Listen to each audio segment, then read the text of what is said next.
هەموو ساڵێک لەم ڕۆژەدا کە 16 ئۆکتۆبرە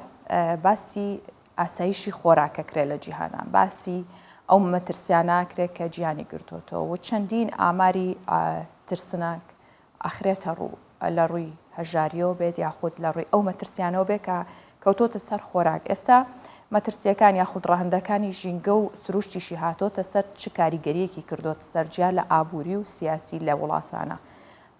ئەمڕۆ ئێمە گرنگی زیاتر بەم بابەتە دەدەین بزانین ئایا هەرێمی کوردستان لەکوێ ئەم هاوکێشەدایە، ئاسایشی خۆراکی ئێمە تا چەند پارێزراوە، بۆ چەند مانگ ئەتوانین خۆبژێویمان هەبێت. بۆیە میوانداری دکتۆر تەڵعەت محەممەد ساهیرمان کردووە کە پسپۆری ئاسایشی خۆراکە و لە ستۆدیۆ میوانی ئەمەیە. دکتۆر بەخێرهاتی بانێکی باش بۆیەوە. دکتۆر ئەمڕۆ ڕۆژی گیانی ئاسایشی خۆراکە، پێم خۆشە بە کورتی باسێکیەوەمان بۆ بکەم ڕۆژە لە چیەوە هاتووە، پێویست بوو ئەم ڕۆژە هەبێت کە کاتی باسی ئاسایش خۆراک دەکەین گرنگی خۆی هەیە و مەترسیش هەیە لەسەرچی لەسەر ژیانی مرۆڤدا. ساڵی 1946 ڕێکخراوی فاو بۆ کشت و کاڵ و خۆراکدا دامەزرا، هەر بە بۆنەیەوە بە تایبەتی 16 ئێدی تشرینی یەکەمدا ساڵی 1946دا دامەزرا بە تایبەتی گوتمان ڕێکخراوی فاودا. وەگرنگی خۆشی هەیە ئەم ڕێکخراوە یارمەتی دەوڵەتەکان دەکات و ڕێنمایی دەوڵەتەکان دەکات بە تایبەتی دەوڵەتەکانی ئیدی کەم دەراماتن، ئەوانەی ناتوانن ئاسایش خۆراکی خۆیان دابین بکەن لە کشوەری ئەفریقیا بە تایبەتی و لە کشوەری ئاسیا و ئەمریکەتین. ئەوان دەوڵەتانە دەوڵەتی دواکەوتون، ئەو ئامێرە پێشکەوتیان نییە کە ئیدی کشت و کاڵ بکەن وەک دەوڵەتێکی پێشکەوت و هۆکارێکی سەرەکیە بێ ئەوەیە دەبێ یارمەتیان بدەیت لە ڕوویی لە ڕۆی ڕێنمایی کشت و کاڵی لە ڕۆی پێشکەشکردنی بە تایبەتی یارمەتی مادی و لە معنەویشدا بۆ ئەو وڵاتانە کە کەمێک یعنی ئاسایش خۆراکی خۆیاندا ڕێژەیەکی بەرز بکەنەوە بۆ ئەوی کە لە بریشەتی ڕزگاریان بکەن بە تایبەتی ئەو دەوڵەتانە، چونکە لەسەر ئاستی جیهان ئێستا تەمەشا دەکەین 828 ملیۆن مرۆڤمان هەیە لە ینی برسێتی دەژین ینی لەسەر ئاستی جیهان. ئەمە هۆکارێکی سەرەکیە چۆن بنبڕەکەی ئەوانە بەرز بۆتەوەش تەمەشا دەکەین ئەو ئارامەدا بەجێرەی پەرەپێدانی بەردەوام لەسەر ئاستی بە تایبەتی گوتمانی UN شوێندە پێدەن ئەتەنمیە مستەدامە بۆ ساڵی 2030 دەبێ بنبڕ بکرێتن بە تایبەتی برسێتی لەسەر ئاستی جیهان. بەڵام هۆکاری بۆ بنبڕ ناکرێتن تەمەشا دەکەین COVID-19 بە تایبەتی پەتای کۆرۆنای 19 لەگەڵ ئەوەشدا وشکە ساڵی بە تایبەتی لەسەر ئاستی جیهان هەموویدا بەدەر لەوەشدا ململانەی سیاسی لە بەتایبەتی لە نێوان ئۆکرانیا و لە نێوان رووسیا، چکە ئۆکرانیا و رووسیا بە تایبەتی ئۆکرانیا سەبەتەی خۆراک بوو بۆ ئەوروپا بۆ جیهان هەموویدا، چکە بەشدار دەبن رووسیا لەگە ئۆکرانیادا لە بەرهەمی گەنم بە 127دا ینی ڕێژەکەی دابین دەکەن لە جۆ لە ئیدی گەنمە شامی لە زەیتی ئەو خواردن بە تایبەتی بۆ خۆراکدا بەدەر لە خۆراکانی ترشدا. ئەمەش تەسیراتی خۆی هەبوو بۆ ئەوەی کە برسێتی زیاتر ڕێژەکەی بەرز بێتەوە. ئێمە ئێستا دەڵێن ئێستا تقریبا 828 مرۆڤمان هەیە لەسەر ئاستی جیهاندا لە برسێتی دەژین، بەڵام ئەم ڕێژەیە بەرز بۆتەوە لەگەر بەراورد بکەین لەگە ساڵی 2021دا 36 ملیۆن بەرز بۆتەوە، ئەگە بەراورد بکەین لەگە ساڵی 2019دا تقریبا 150 ملیۆن بەرز بۆتەوە. بەدەر لەوەشدا ئەگە تەمەشای جیهان بکەین و داتای جیهان بکەین لەسەر ئاستی جیهاندا تەمەشا دەکەین ئەو تقریبا لەسەر ئاستی جیهان ئێستا 3 ملیار و 100 ملیۆن مرۆڤ هەن لەسەر ئاستی جیهان ناتوانن خۆراشی تەندروست بکڕن، ینی دابین بکەن بۆ خۆیاندا دەستیان پێ ناگەتون مادیەن ناتوانن بیکڕن. ئەمە هۆکارێکی سەرەکیە بۆ ئەوەی کە ئیدی ئەو جیهاندا بەرەو برسێتی دەڕواتن و دەبێتن جیهان کار بکە ئیش بکاتن بە تایبەتی ڕێکخراوەکاندا بەدەر لەوەشدا یارمەتی هەیە لەلایەن سندوقی بانقی دووەلی بۆ ئەوەی کە یارمەتی بدرێتن بۆ ئەو دەوڵەتانەی کە ئیدی لە برسێتی دەژین یان لایەنی مادیان کەمە تقریبا 70 ملیار دۆلاری تەرخان کردووە بۆ ینی دەستی ئەو دەوڵەتانە بگری بە تایبەتی لە کشوەری ئاسیا و ئەفریقیا و ئەمریکەتیندا، بەڵام ینی وشکە ساڵی زۆر تەسیراتی خۆی هەیە لەسەرچی لەسەر دابینکردنی بە تایبەتی گوتمان خۆراکدا بۆ کە دانیشتوانی جیهانی ئێستا 7 ملیار و 888 ملیۆنە، ئەنی ساڵانەش زیاد دەکاتن دانیشتوان لەسەر ئاستی جیهاندا. تەمەشا دەکەین ساڵی تقریبا 98 ملیۆن زیاد دەکات دێنە ئەو گۆڕۆپانەیەوە نیە. ئایا جیهان خۆی ئامادەکردیە بە تایبەتی دەوڵەتەکانی دواکەوتەکان بۆ ئەوەی کە زیادی دانیشتوانمان هەیە؟ نەخێر. دەبێتن هەر دەوڵەتێکدا ئەگەر دانیشتوانەکەی 102 زیاد بکەن ینی لە ملیۆنێک 20,000 زیاد بکاتن دەبێتن تقریبا خۆی ئامادە بکاتن 105 بەرهەمی کشتتوکاری خۆی زیاد بکات بۆ ئەوی فریای ئەو زیادبوونەی دانیشتوانێ بکاتن با ئایا دەوڵەتی دوواکەوتوو وان نەخێوانین بە تایبەتی ئێستا تەماشا بکەین هەرێمی کوردستان و عێراقیشدا تقریبا بە تەخمینی من و تەقدیری من وەک پسپۆرێکی ئاسایش خۆراک سەروی 10 ملیار دۆلار ئەمە بەس خۆراک هاورد دەکەین لێ دەرەوە خۆراک بەس ئەوەی نییە کە گەنم تەماشا دەکەین لەسەر ئاستی عێراقدا ئەو ساڵ 2,200,000 بەرهەمەکەی بوو. ئێستا هەموو جیهان بەدەستم قەیرانە گەورەیەوە ناڵێنێ کە تر خۆراک لە مەترسیدایە بە تایبەت وشکە ساڵی وەکو باسی کرد قەیرانی سیاسی و شەڕ و ئەمانە هەرێمی کوردستان چۆن بتوانێت پارێزگاری لە خۆی بکە کە ئێمە ئێستا هەرێمێکین ئەتوانین سێ مانگ خواردن هاوردە نەکەین و بڵێنی تر یعنی تا سێ مانگ ناتوانین بەرگە بگرین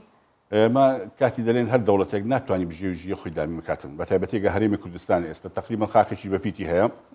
بەڵام ئیدی سیاسەتی کشتتوکاڵیمان هەڵی تێدا هەیە هەڵەکان چین ئەو زەویە کشتتوکاڵمان هەیە بەرئاومان کەمە ڕوبەری چاندنی بەروبوومی کشتتوکاڵی ئاو دێریمان کەمە چکە لە ڕوبەرێکی کام لە کشتتوکاڵکردندا بە تایبەتی ئەگە ئاودێری بکەیت تقریبا 160 بەرهەمەکەی زیاد دەبێتن ئەگە پشت بە باران بەستی بخۆ دەزانی وشکە ساڵیە و باران کەم دێتون و کەم نایەتون و کاتەکانشی تەنزیم و ڕێخستنی تێدا نییە بە تایبەتی لە مانگی زستان و بەهار بێتن باراندا بۆ ئەوی کە بەرهەمی کشتتوکاڵیمان سەرکەوتو بیتن ئەمە دوو ساڵە وشکە ساڵی ڕووی لە هەرێمی کوردستان کردوتەوە کاتی خۆی بەرهەمی کشتتوکاڵی بە تایبەتی بەرهەمی گەنم چکە گەنم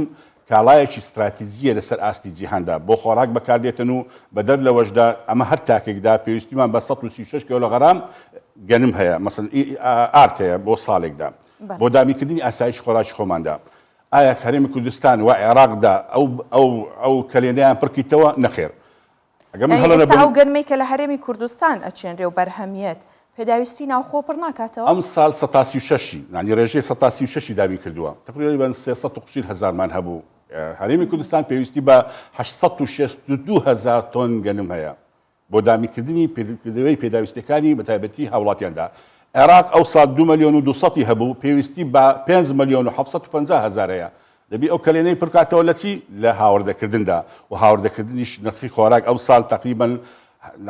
120 هەندێکاڵە 130 هەندێکاڵە 150 هەندێکاڵە بەرز بووە ئەوە چی دەکاتن وا دەکاتن خۆراک گران بیتن و خواستی لەسەر خۆراک زیاتر بی لەسەر ئاستی جیهاندا وا دەکاتن ئێدی وشکە ساڵیش ڕووی لە جیهان هەموو کردێتەوە بەس هەرێمی کوردستان نییە منطقەی شەرق الئەوسەط بە تایبەتی ناوچەی گوتمان ناوەڕاست بەدەر لەوەشدا ئەمریکا ئۆڕۆپا ئەم ساڵ تەماشا دەکەین لە سین 66 ڕووبار وشتی کردەوە ڕووباری ڕاین ڕووباری دانوب ئەوانە هەموو ئاستەکەی کەم بۆتەوە لە لای خۆمانیشدا ئەگە تەماشا بکەین زێی گەورە ئێستا لەمە تقریبا 50 کیلۆمەتر دوور نییە وەنیە ئاستەکەی زۆر کەم بۆتەوە ئەگە وەها بیتن ئەم زێی گەورەش وشک دەبێتەوە ئەگە وشکە ساڵی تەسیلاتی خۆی باران و بەفر کەم بیتن بە تایبەتی لە حەوزی ڕووباری زێی گەورە باشە دکتۆر جگە لە گەنم پێویستەکە ئەمە گرنگی بە چی بەرهەمێکی تر بدەین کە بەرهەمی ناوخۆ بێت کە بتوانین ئاسایشی خۆراکمان تا ڕادەیەکیش بێ ئەگەر تەواو کاملی نەکەین هەر بەشیەوە بکات بەس بەرهەمی گەنم نییە خۆراکداوە نییە ئێمە هەر تاکێک پێویستیمان بە 145 کیلۆغرام بەس سەوزاوات و مێوەزاتە بۆ ساڵێکدا پێویستیمان بە 17 کیلۆمەتر ئێدی باشە مە تەنها لە وەرزەکان هەیە بۆ وەرزێکی تر چی ئەگەر بۆ نمونە ئێستایتر بەرەو زستانە ڕۆین چۆن بتوانین پارێزگاری لە بەرهەمی سەوزە و میوە بکەین کە پێویستی بەردەوامی ژیانی ڕۆژانەیە ئەمە ئەزانسیە ئەو کاتی دەبی یارمەتی جوێتیاران بدرێتن چۆن ئێستا لە دەوڵەتێکی ئۆڕۆپی وەک هۆڵەندە لە مۆنەی دەینەوە